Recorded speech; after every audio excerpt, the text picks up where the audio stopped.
Hi, this is Susan from Worldpeacefull, and this is another section of my 9/11 discussion because I think it's a pivotal event in history, and it's also, in a sense, a door opening onto the reality at the most highest levels and the political and power structures that are orchestrating events not in our interests. I'm just going to read for you an article from the Alternet, and it's called "The War Crimes Against Donald Rumsfeld." As the Democrats took control of the House of Representatives and were on the verge of taking over the Senate, George W. Bush announced that Donald Rumsfeld was out and Robert Gates was in as Secretary of Defense. When Bush is being run out of town, he knows how to get out in the front of the crowd and make it look like he's leading the parade. The Rumsfeld-Gate swap is a classic example. The election was a referendum on the war. Well, is that true? Is the words that come up to me. The dramatic results prove that the overwhelming majority of people in this country don't like the disaster Bush has created in Iraq. So I'm going to question this, even though I might have, if you like, symmetries or synergies with what's being stated here. I'm actually going to critique it because truth is my predominant orientation, and I don't care who's speaking in actual fact.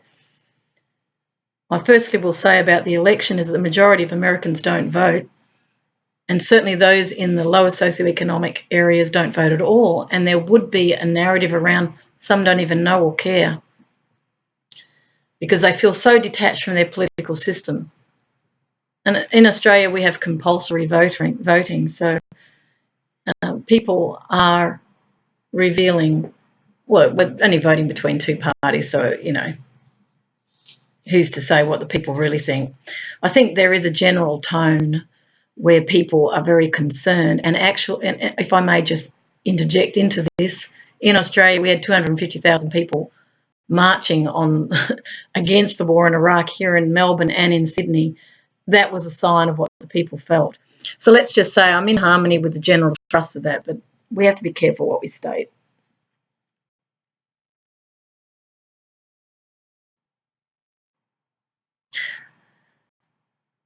So rather than let the airwaves fill up with beaming Democrats and talk of the horrors of Iraq, Bush changed the subject and fired Rumsfeld. Now, when the Democrats begin to investigate what went wrong, Rumsfeld will no longer be the controversial public face of the war. I'm going to make comments on this as I read it because I'm reading it for the first time. I have read it before, but it was a long time ago. My first thought when reading that was who replaced Rumsfeld, because I don't see George Bush as I see him as getting orders from someone else, was what the feeling was. Now, I could be wrong. I might just premise. This is just my impressions are coming through me. So in order to make the Republicans more palatable, Rumsfeld was removed because they could see that there was a rising discord about him, and that could damage the party, is where I would go with that. Rumsfeld had come under fire from many quarters, not the least of which was a gaggle of military officers who had been clamouring for his resignation. That suggests some in the military know what he's been doing and don't approve. Bush said he decided to oust Rumsfeld before Tuesday's voting, but lied to reporters so it wouldn't affect the election. So this is 2006. Putting aside the incredulity, I can't say it, they're incredulous is the word, of that claim, Bush likely waited to see if there would be a changing of the legislative guard before giving Rumsfeld his walking papers. Funny wording. If the GOP had retained control of Congress, Bush would probably have retained Rumsfeld. So, yes, it's not for ethical issues that he's removing him, right? Political.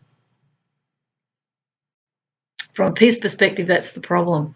They don't have an ethical anything. I remember years ago, and I don't know if the Japanese still do this, but they would resign out of honour.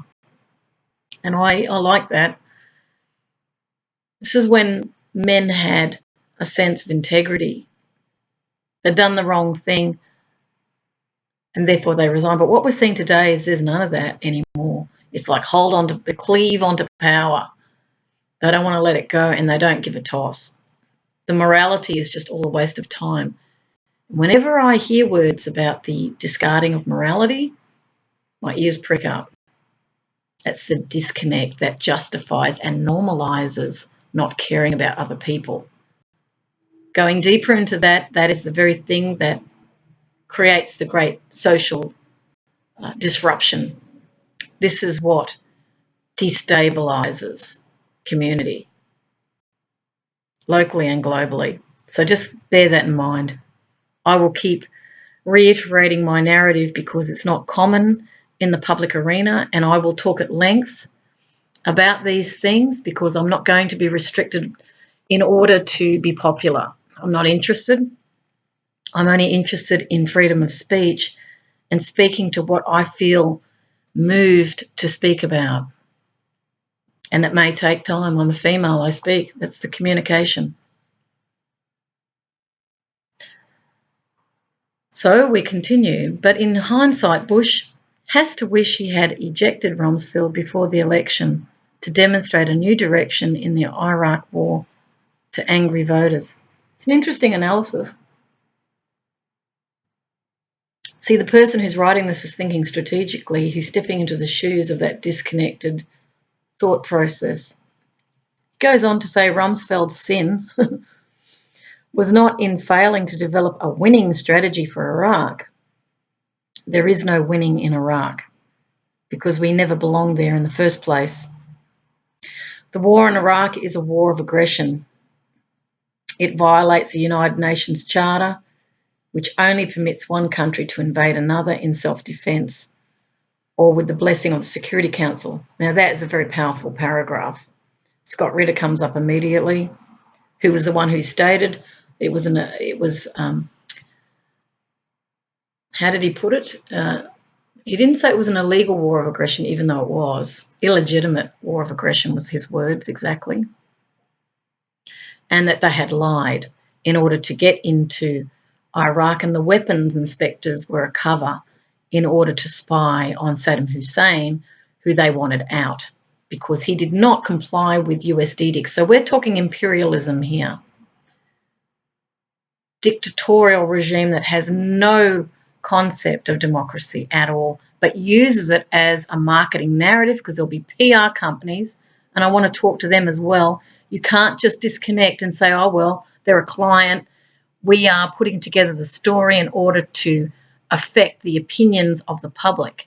You are actually undermining democracy. And in the narratives that I'm going to come up with that continue on from this video, we're going to look into the war crime of killing civilians and the various support around that and the legal arguments that are occurring in respect of the definitions of when someone becomes a combatant who's a civilian and when they are an innocent civilian. And those that support that apparatus that enable that killing to take place. And it can be called terrorism. So I want to say that because there are many, not just in the United States. The United States tends to get a lot of focus because it's a unipower world. It's not really, I'm not really isolating the United States. I just am aware of these things because the internet is communicating a lot about the United States, and they are the ones shape-changing the world in collaboration with the United Kingdom. That's why they get the attention. But I am also mindful of the fact that there are many other countries with similar mindsets. And there are people doing equally, if not worse, atrocities to civilians, committing crimes, and then calling it war. Because if they can stay within the theatre of war, it's actually permissible. You're allowed to kill someone, which to me is just absolutely an insane proposition. To kill innocent people, and I even see soldiers as innocent because they come in believing that they're defending something, and they're often young and they're often from lower socioeconomic communities where they don't have the education and they're desperate for work. So they're also exploited and also victimised in this. Ignorance tends to be what's played on here. So these rules of engagement, these rules of war, it's all very well. They've now moved out of traditional armies facing each other off into civilian areas. This is a whole nother matter. And I do see it as murder. It is what it is, and it always has been that in truth. But they've given themselves privileged positions in order to conduct that under the guise that we need to project force in order to defend something. It could be property, it could be values. Scott Ritter tended to see it as the defence of democratic values. He didn't see it as in defence of oil interests, which I think some of those military personnel in the Pentagon and elsewhere would also be thinking the same. What are we fighting for? And do we believe it? So it goes on to say Donald Rumsfeld was one of the primary architects of the Iraq War, as was Paul Wolfowitz, you might remember in my previous video. He was an architect. Needs to be more looked at in respect of him as well. On September 15, 2001, in a meeting at Camp David, Rumsfeld suggested an attack on Iraq because he was deeply worried about the availability of good targets of Afghanistan. I'm going to say something about that. He didn't like Afghanistan because it was a pile of rocks. That's what he said. It was like no fun. There's no fun in blowing up all just rocks. We want targets. We want buildings. We want to destroy infrastructure. This is like the image I'm getting is little boys with their toy soldiers, fighting. Let's knock over that building. Let's go. He's seeing it as a game he wants to have fun with because he enjoys seeing the destruction. It's a death cult. I'm getting that very strongly in my consciousness that we're dealing with people who adhere to a death cult. They actually like it. So it's a pile of rocks.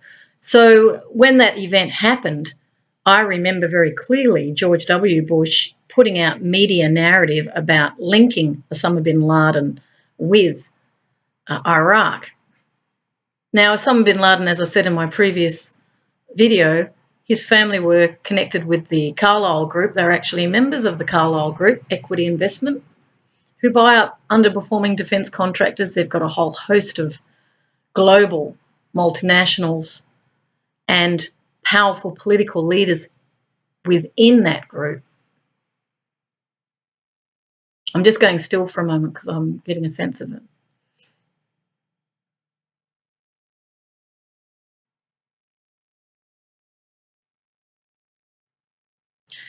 George Herbert Walker Bush was head of the CIA. There is narrative saying that Osama bin Laden was an operative. I think there were quite a few CIA people inserted into Afghanistan. I'm certainly getting a sense of that as part of the radicalisation. Because you've got to remember that in that war with Russia, so we're talking 1979, 1989 war, where covert operations were happening, money and weaponry was being channeled into Afghanistan via Israel, interestingly enough, in collusion with the Pakistanis. So they were able to work together when it came to arms. That was Charlie Wilson's war. They talked about that in that film. And then we had Joanne Herring, the religious, socialite, Texan socialite, who believed that they should have the right to practice their religion. So we had that dynamic sitting there. And then the innocent Afghan people, who were very simple people, no education, very little education, many goat herders. I mean, if you've ever met an Afghan, you'll see they're completely loving, very kind people. They have a custom there that, and I mean, this is an incredible thing, really. If you killed one of their family members and then you asked for refuge, they would not refuse you under their culture. Hospitality is one of the strong cultural parts of being Afghan. Afghans are very interesting people, but they were subject to these external influences. They actually were more closer to Sufism than Islam, but that kind of came in through Pakistan. The clerics in northern Peshawar were sitting there.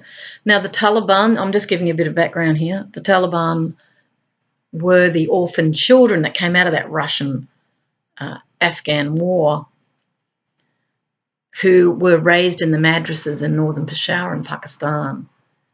So they were taught the Quran in Arabic, and they were Pashtuns. They spoke Pashto, Persian. These are different people. The Persians, the Iranians are Persian. These are more of a poetic, they're artists. They're a culture of artists, in fact. So they are more of the feminine, those cultures. The Arabic are more of the masculine. Arabic tend to be more revenge-oriented, very proud. I feel that strong sense of right and wrong with the Arabs. And they have their, very strong, well, the Wahhabism is your extreme Islam, and that, I think, is what was probably taught in the madrasas, which is why the Taliban was so extreme. They were just children who knew no different. They weren't raised in families, so they didn't know the family life. So you've got to have background to all these things. So going back to the Americans, I do feel to go there right now. The CIA orchestrating and inviting, I will call them mercenaries, because we often call them terrorists and all this, but really the language has changed over the years, but it's the same thing. Mercenaries would have been brought in who were paid. These would have been Islamic mercenaries, probably from Saudi Arabia, probably from Pakistan, to fight the Russians, because that was how they were trying to orchestrate a Vietnam for Russia, because they were still in the Cold War. So these wars, we have proxy wars. The war in Afghanistan was a proxy war. Charlie Wilson, who was the Republican who headed Defence Appropriations Committee, which had unlimited funds apparently. The Saudis put in half, dollar for dollar. So that's your Saudi link. So it would have been Wahhabism. It would have come in through there. They brought them in order to whip up opposition to the Russians and drain them. So when they brought in the weapons, ground to air, heat-seeking missiles, which took down their helicopters and planes, that cost them money, and that's what they're working on. We're going to sink them financially. And that's how the war shifted. But the Afghans were, again, the innocent people were targeted by all sides, because there were warlords in Afghanistan who were brutal, absolutely brutal. I heard stories all about them. And I was also told that the Afghans were just basically taken to the front. So you talk about combatants. Well, these were innocent people who were just taken to the front. They had no choice. I know, because I met one of the mothers and she didn't know if her children were going to be taken or not. In their tradition, the Pashtuns were always armed. They disarmed them, I believe, years later. So the Afghans have had waves and waves of invasion. They had the Mongols wave coming in, the British came in, possibly even the French, I'm not sure. Then they had the Russians, and then the Americans. This country has been battered like you wouldn't believe on all levels. Religious extremism they've been through. They've been through conquest. They've been through everything they have destroyed, and these are the poorest of the poor, made homeless. What for? Oil and gas up in Tajikistan. They want to build a pipeline. Texans invited the Taliban to Texas to talk about fields, to talk about pipelines. And so the people become the sandwich in the middle, and that's what my work's about as a peacemaker, is the people and rehumanising humanity, which we seem to have lost. So let's go back to this article for the sheer fun of it, exploring what's another person's viewpoint here, and I'm just going to give comments. So they're saying Donald Rumsfeld was a primary architect. Yes, to sit with that.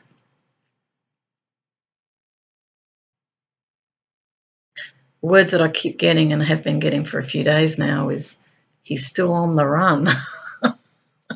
He's not been held accountable.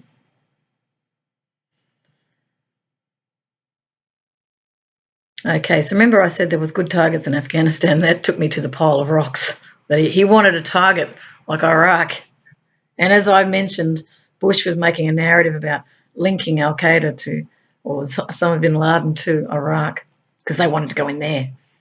Former Treasury Secretary Paul O'Neill reported that Rumsfeld articulated his hope to dissuade other nations from asymmetrical challenges to US power, which is really, I guess, them grouping against the US. And that could be, remember the French fries became freedom fries? The Europeans were not behind the US, and they had the coalition of the willing, which Costa Rica, there was some interesting countries in there. Sadly, ours was as well, which says a lot about where we sit. And this asymmetrical challenges to US power, Rumsfeld's support for a preemptive attack in Iraq, matched with plans for how the world's second largest oil reserve might be divided among the world's contractors, made an irresistible combination. Ron Suskind wrote after interviewing O'Neill. The preemptive attacks, I heard Gore Vidal do some commentary on. He was horrified that they went in, making up a justification for going in as a preemptive, which means we go in before we're attacked. See, typically in war it was about defence. You don't attack unless you're defending against an attack. With the whole preemptive environment, they can concoct something and justify a reason to go in. Weapons of mass destruction was a lie that was peddled in order to take out a leader to further interests. This is a war crime, and it's also against the US Constitution. So it's illegal what happened. And many people paid the price for that, innocent people. Rumsfeld defensively sought to decouple oil access from regime change in Iraq. When he appeared on CBS News on November 15, 2002, in a Hamlet moment, Rumsfeld proclaimed the United States' beef with Iraq has nothing to do with oil. Literally nothing to do with oil. I can look in your faces. It's got nothing to do with oil. We're furthering democracy and freedom. We're free to force this idea onto them democratically, because we're democratic, even though our actions are not. Just sort of throw that in. The secretary doth protest too much. I like that. I think I like this writer. Who is this writer? This writer is Marjorie. Good on you, Marjorie. Cohen, Alternet. November 13, 2006, this was written. Prosecuting a war of aggression isn't Rumsfeld's only crime. He also participated in the highest levels of decision-making that allowed the extrajudicial execution of several people. And I'll get to targeted killings in the next video. Very important. Willful killing is a grave breach of the Geneva Conventions, which constitutes a war crime. In his book, Chain of Command, The Road from 9/11 to Abu Ghraib, Seymour Hersh, another excellent journalist, described the Unacknowledged Special Access Program, SAP, established by a top-secret order Bush signed in late 2001 or early 2002, It authorised the Defence Department to set up a clandestine team of Special Forces operatives to defy international law and snatch or assassinate anyone considered a high-value Al-Qaeda operative anywhere in the world. Rumsfeld expanded SAP into Iraq in August 2003. Just an aside a little bit, the word Al-Qaeda, I understand, means database. You might want to Google that. And that database, I was giving a narrative on the US CIA organisation of Islamic mercenaries into Afghanistan to fight the Russians. I understand that that was called Al-Qaeda as a database. That needs to be explored further, but I have definitely read that somewhere. So the worm is turning is what I'm sensing here, as people are starting to talk about, well, who actually created this? I think we all know. And what was the objective? Well, obviously it's economic interests that are fused with public interest as the public interest, but it's not, because that crime can come back onto the people. Not only that, civilians do not want to see other civilians being killed in other countries. When that little boy was washed up in Syria, you know, there was huge outpouring because people could see their own children. And the only reason these crimes can happen is that we're not able to make the connection, because the technology tends to disconnect us from other humans. But if those human beings are right in front of you, like refugees, for example, because they'll tell you the stories, you start to feel how horrendous this has been for the people. And we all talk in the media, you know, analysing, getting our facts right, you know, repeating press releases, the intellectual narrative, but the human heartfelt suffering that results from being bombed, losing your house, watching your family die, limbs blown apart, blood everywhere. I mean, this is on the ground reality of war. It is disgusting, as Scott Ritter quite rightly stated. The soldiers I've met said the same. Person who was very close to me was in war. He told me about it. Horrendous what men do to each other.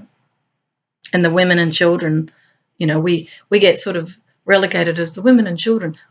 We suffer terribly, those of us who are non-violent, who are watching the violence take place around us, who are constantly living in terror because we don't have guns to defend ourselves.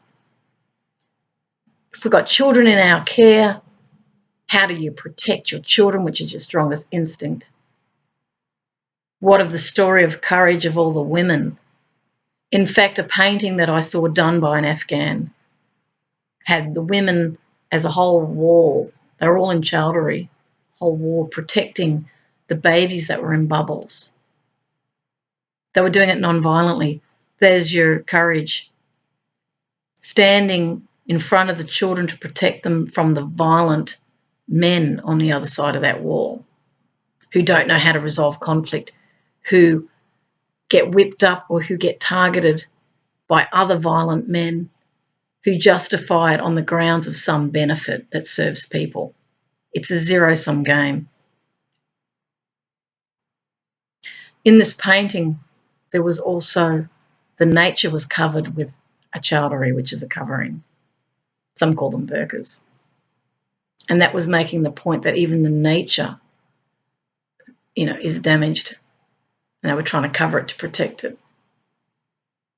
Just want to do a quick allude to the women under Taliban. They had to have full covering. They had to be with a male relative when they moved anywhere. When they travelled in vehicles, all the windows had to be blacked out because you can't look upon a woman's face. They took out of their homes all images or pictures that could compete with a dominant religious narrative. They were not allowed to work. They were, if a man raped them and two men were witnesses on behalf of, I think it works like that. She might need two witnesses. I don't know. I think it was two witnesses of the men. I don't know. I can't remember. just lost memory on that one. But let's just say that she is the one who gets stoned to death.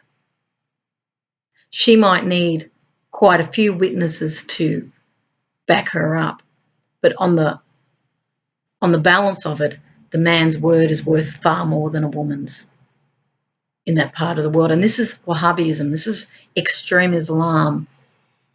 People were hung and beheaded in this part of the world.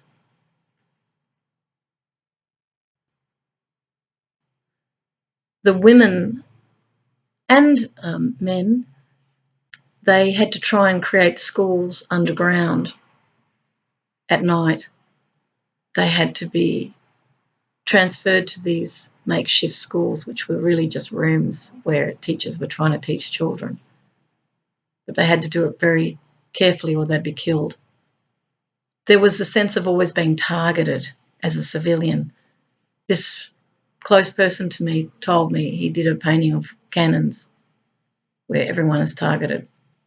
He said, you never feel safe. You're always targeted as a civilian. This is the culture of absolute terrorism that's created on the ground by all those violent parties who are calling the other a terrorist when they're all creating terror. It's a pot calling the kettle black. It's the denial that wants to put me above the other when we're all in it together doing the same thing in retaliation and out of terror. It was a very, and still is, I would imagine, a very dark time for the women. Now, the women prior to that extremism were in a more socialist state where women were actually going to university. Kabul University had women and men. So the socialism actually did a good thing for that culture in that there was more equality at that point.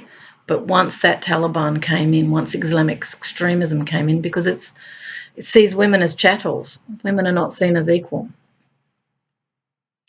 Children are not safe, you know.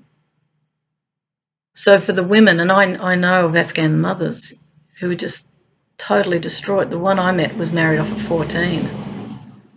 She was married to a 40-year-old and she inherited 3 other children. She ended up with 7 in the end. She had no education. She prayed many times a day, but she was a very simple woman, knew nothing of the world, just knew the pain and suffering of her children being killed and her husband was killed. She became more political as she got older because the women were very angry at the men for allowing this to happen. Their country, their beautiful, beloved country, was destroyed and they were in exile. Poorest people in the world they are. Till you come up front with them, you know, you come up front and meet with people like this who are innocent civilians caught up in other people's wars and greed. I don't know how you can look yourself in the mirror.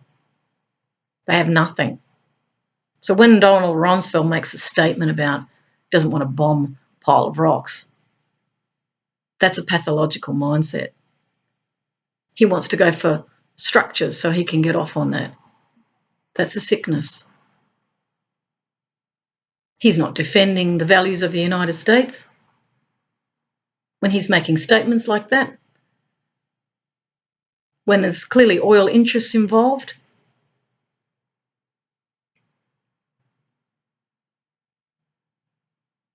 But he is symptomatic of a bigger problem of the loss of those values that those founding fathers sought to instill within the United States as part of its constitution. And this was where, when they were one under God, where they could have been a really great leader in the world.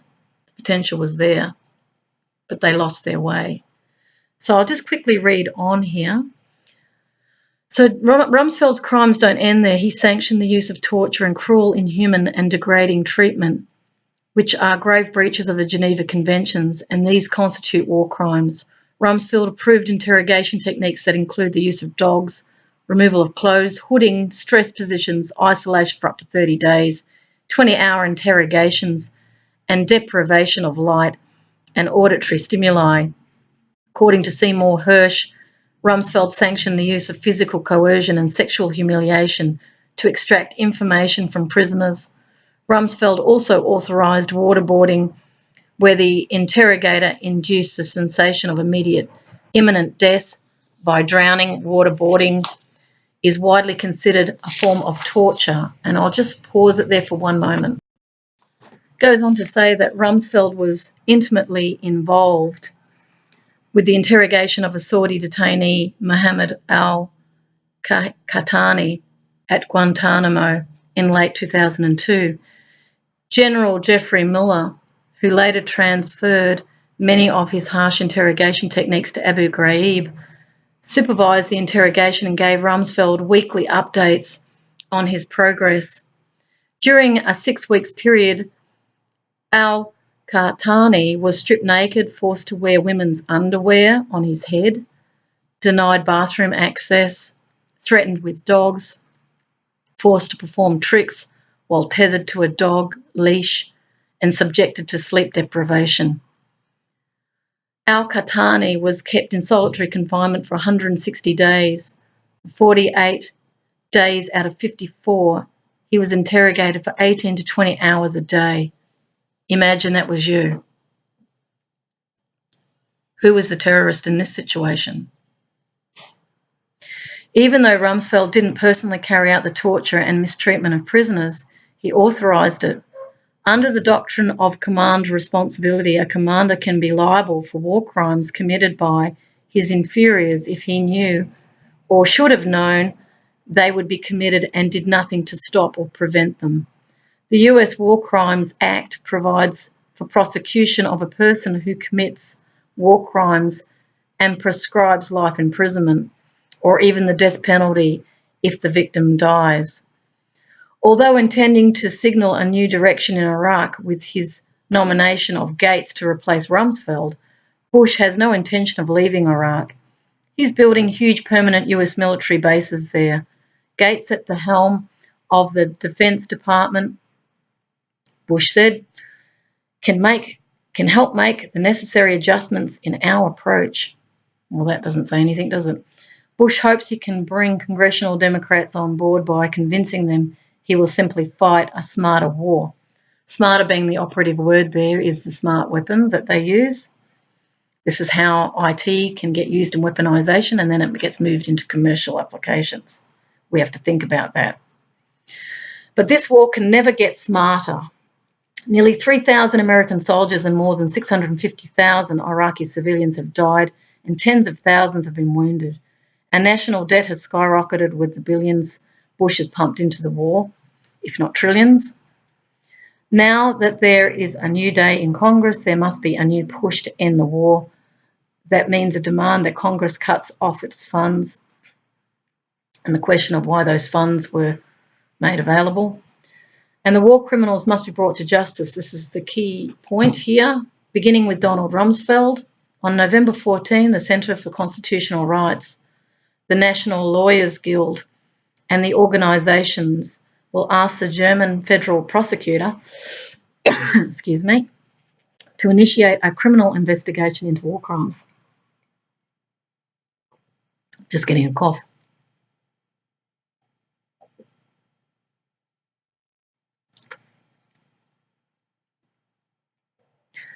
So these are the war crimes of Rumsfeld and other Bush administration officials. Although Bush has immunised his team from prosecution in the International Criminal Court, I don't know how he's done that, but that needs questioning. They could be tried in any country under the well-established principle of universal jurisdiction. Donald Rumsfeld may be out of sight, but he will not be out of mind. The chickens have come home to roost. Now, this was written in 2006, but it's applicable today because he's still on the run. And I'll put it that way because he is a war criminal, definitely. These crimes in Abu Ghraib work against the very foundation of American democracy and Western democracy, and not only our democracies, but in other countries like Iraq. The civilians themselves absolutely abhor this type of behaviour, and they would never allow it in their own people. Certainly, if it's happening to them through their own people, And I know that Saddam Hussein was a very violent man himself, and his chickens in many respects did come home to roost, given his violence as well. But that was a secular society by and large, and I do believe had the middle class been helped along, more money being invested in Iraq, it would have become more moderate. Moderation comes through building that wealth for the middle class. So I'll leave that one here, and we'll continue with the 9/11 series in the next video.